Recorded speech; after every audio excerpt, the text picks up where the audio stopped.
मेरे प्यारे कक्षा नवम के छात्र एवं छात्राओं, आप लोगों का ऑनलाइन हिंदी क्लास में हार्दिक अभिनंदन है। आप लोग स्वस्थ होंगे, आनंदित होंगे, प्रसन्न होंगे, अपनी पढ़ाई लिखाई अच्छे ढंग से घर पर रह कर के कर रहे होंगे। मौसम भी ठीक ठाक चल रहा है। तो मेरे प्यारे बच्चों, मैंने कल रीढ़ की हड्डी में पढ़ाया था कि लड़की जो उमा है उसको देखने के लिए लड़के वाले आ चुके हैं और उनके पूरी तरह से तैयारी में उमा के पिता बाबू राम स्वरूप, उमा की माँ प्रेमा और उनका जो नौकर है वह रतन पूरी तरह से एकदम व्यस्त हैं, लगे हुए हैं और उनकी अच्छी खासी तैयारी चल रही है स्वागत की, मेहमानबाजी की, आतिथ्य सत्कार की। आइए अब इससे आगे बढ़ें कि अब लड़के देखने के लिए लड़के वाले आ चुके हैं, दरवाजे पर पहुंच चुके हैं और अब उनकी आवाभगत कैसी होती है, आगे क्या क्या घटनाएं घटती हैं और किस किस तरह से उमा के साथ वह सब देखने आए हैं, तो उसकी परीक्षा लेते हैं। यहाँ पर देखने को मिलेगा। तो आइए हम आगे बढ़ते हैं। क्या है? रतन जो अब तक दरवाजे के पास चुपचाप खड़ा था, जल्दी जल्दी, बाबूजी बाबूजी, रामस्वरूप क्या है? रतन कोई आते हैं? रामस्वरूप दरवाजे के बाहर झांक कर अंदर मुंह करते हुए, अरे प्रेमा, वे आ भी गए। नौकर पर नजर पड़ते ही, अरे तू यहीं खड़ा है बेवकूफ, गया नहीं मक्खन लाने? सब चौपट कर दिया। अबे उधर से नहीं, अंदर के दरवाजे से जा। नौकर अंदर आता है, और तुम जल्दी करो प्रेमा, उमा को समझा देना, थोड़ा सा गा देगी। तो इस तरह से उनके आने पर थोड़ी सी हड़बड़ी आती है।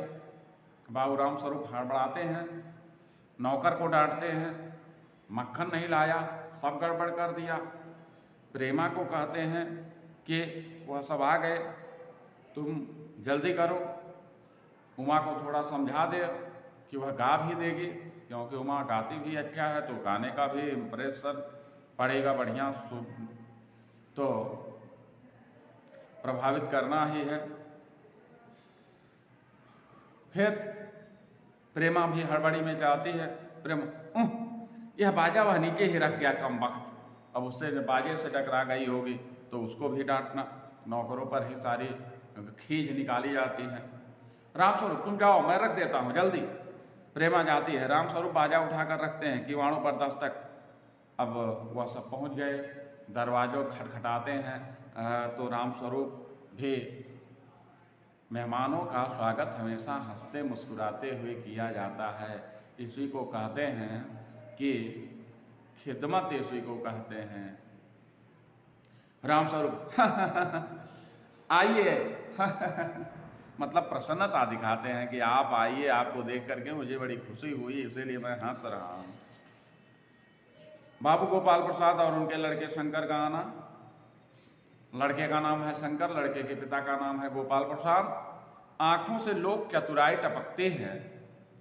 लोक चतुराई का मतलब चालाक हैं, क्लेवर माइंड है। आवाज से मालूम होता है कि काफ़ी अनुभवी और फितरती महाशय हैं। उनका लड़का कुछ खीस निपोरने वाले नौजवानों में से है। जैसे कुछ बच्चे होते हैं नौजवान, दकियार टाइप, हमेशा हर बात पे खिस्स किया करते हैं, गंभीरता का अभाव होता है, ऐसे लोगों को अच्छा नहीं माना जाता है। तो ऐसा ही लड़का है। आवाज़ पतली और खिसियाहट भरी, आवाज़ भी पतली है लड़कियों की तरह, लड़कियों की आवाज़ तो मीठी होती है, लेकिन अगर लड़के भी लड़कियों की तरह पतली आवाज़ में बोलना लगे तो अच्छा नहीं लगता है। लड़कों को लड़कों की तरह होना चाहिए, लड़कियों को लड़कियों की तरह होना चाहिए। और फिर खिसियाहट भरी, ये तो अच्छी बात नहीं है, खिसियाहट भरी हमेशा। और झुकी कमर इसकी खासियत है, तो कमर भी झुकी हुई है, खिसियाहट भरी आवाज़ भी है, तो कोई प्रभावी व्यक्तित्व नहीं है। राम स्वरूप अपने हाथ, दोनों हाथ मलते हुए इधर तशरीफ लाइए। बाबू गोपाल प्रसाद बैठते हैं मगर बेंत गिर पड़ता है। तशरीफ माने इधर बैठिए, और वो बैठते हैं, बेंत उनके हाथ से गिर पड़ता है तो बाबू गोपाल प्रसाद भी बेंत लेकर के चलते हैं, छड़ी लेकर चलते हैं। ऐसे बूढ़े नहीं हैं, लेकिन वही झुकी हुई कमर खानदानी होगी तो करते हैं। और शंकर अभी बिल्कुल जवान है, वो बेंत लेकर के चले तो अच्छा नहीं होगा, लेकिन कमर झुकी हुई है। लेकिन लड़कों का क्या होना चाहिए, एकदम बिल्कुल सीना चौड़ा होना चाहिए, एकदम बिल्कुल 90 डिग्री पर कमर होनी चाहिए, देखने से लगे कि हाँ कोई दम दराज है। फिर क्या, गोपाल प्रसाद मगर बेंत गिर पड़ता है। राम स्वरूप, यह बेंत लाकर मुझे दीजिए, लाइए मुझे दीजिए। कोने में रख देते हैं, सब बैठते हैं। हाँ, मकान ढूंढने में तकलीफ तो नहीं हुई?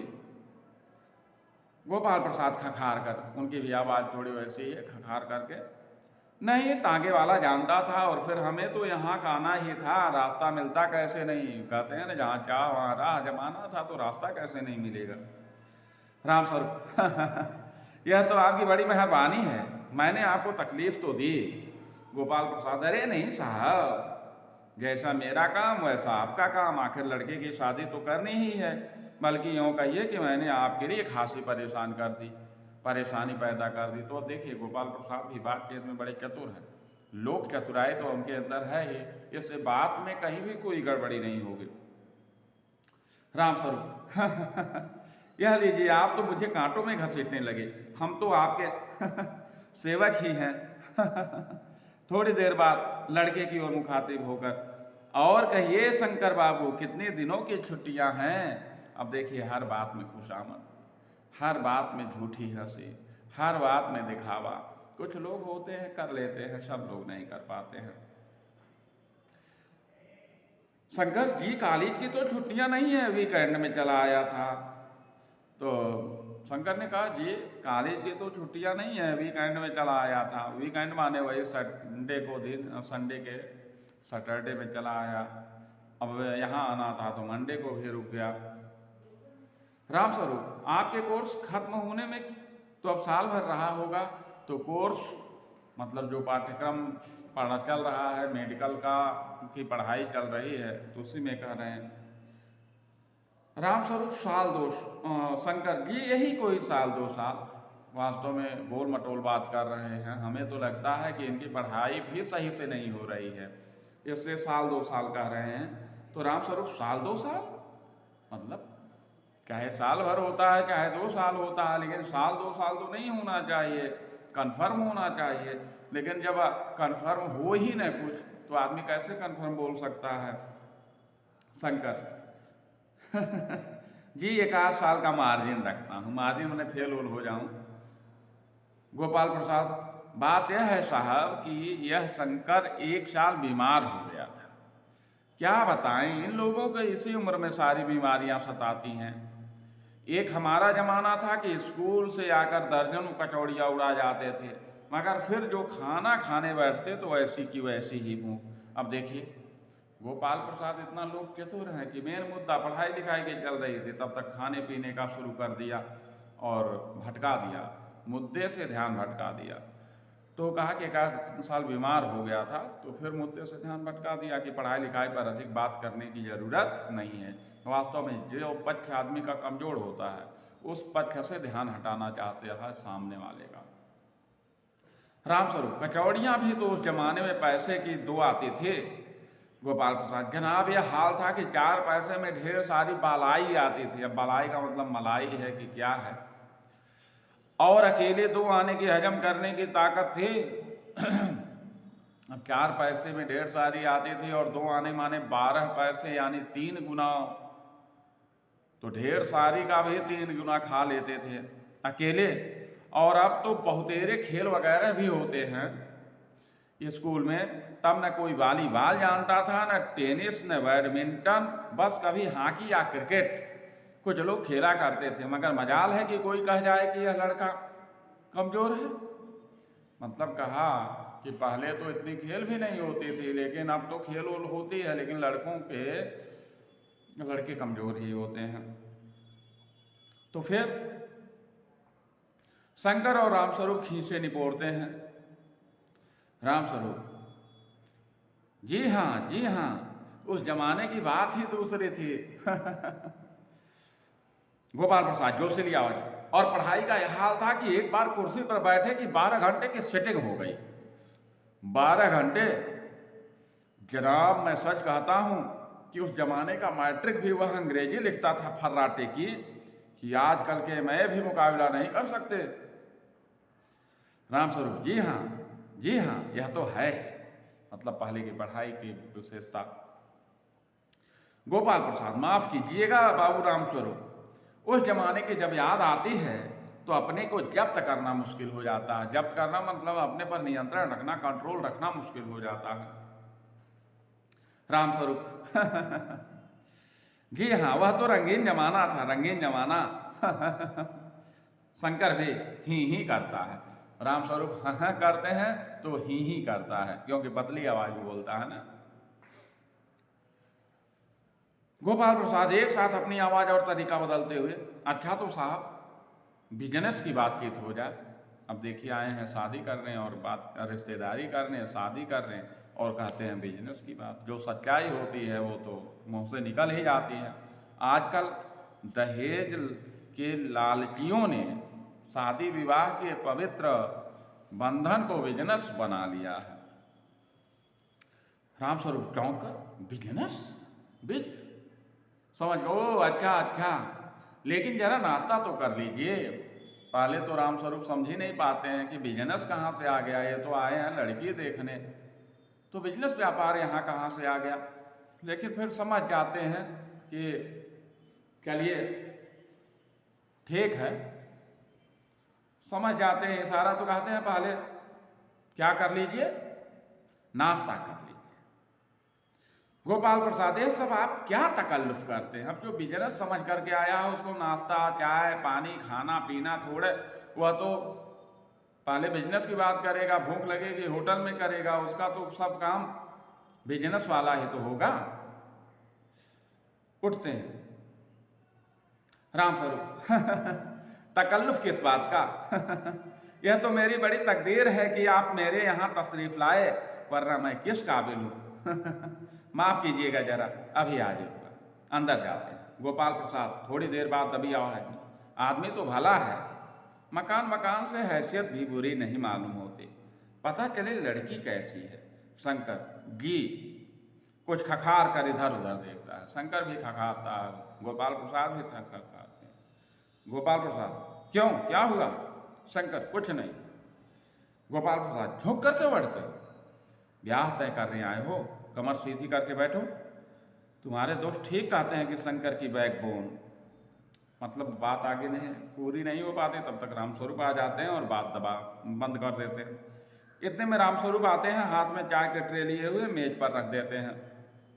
गोपाल प्रसाद, आखिर आप माने नहीं? अब देखिए गोपाल प्रसाद को भी यह बात पता तो है ही कि मेरा लड़के की बैकबोन, रीढ़ की हड्डी में कुछ गड़बड़ी है, झुक करके बैठता है। तो वही कह रहे हैं कि भाई कमियों पर फोकस रहता है आदमी का, कि वह कमी दिखे न तो उस पर पर्दा डालना चाहते हैं। कहते हैं झुक कर कहीं बैठते हो, ब्याह तय करने आए हो हैं?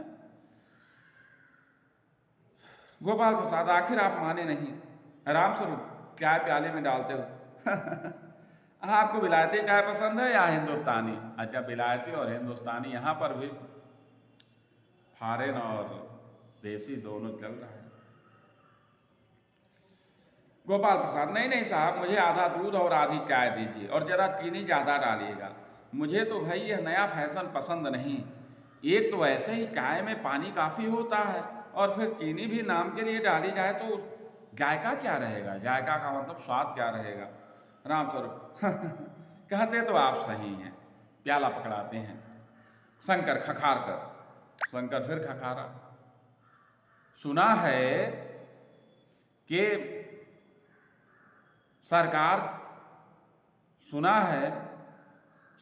अब ज़्यादा चीनी लेने वालों पर टैक्स लगाएगी। ज़्यादा चीनी लेने वालों पर टैक्स लगाएगी।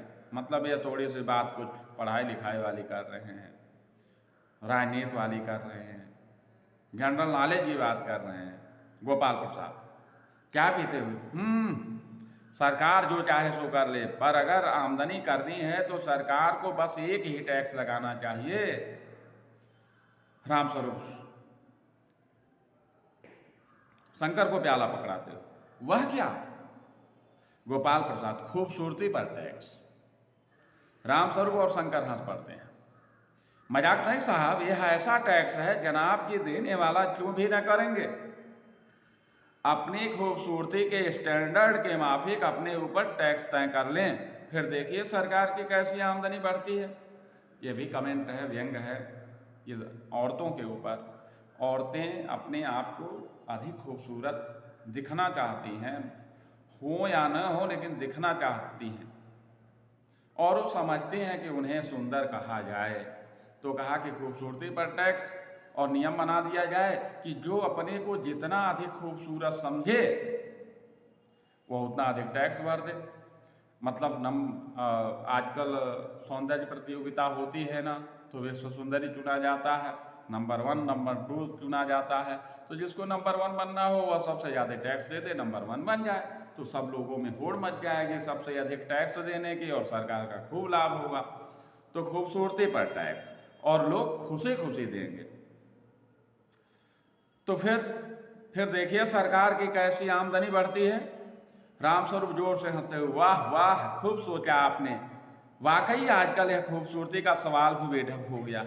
हम लोगों के ज़माने में तो यह कभी उठता भी न था। तस्तरी गोपाल प्रसाद की तरफ बढ़ाते हैं, लीजिए।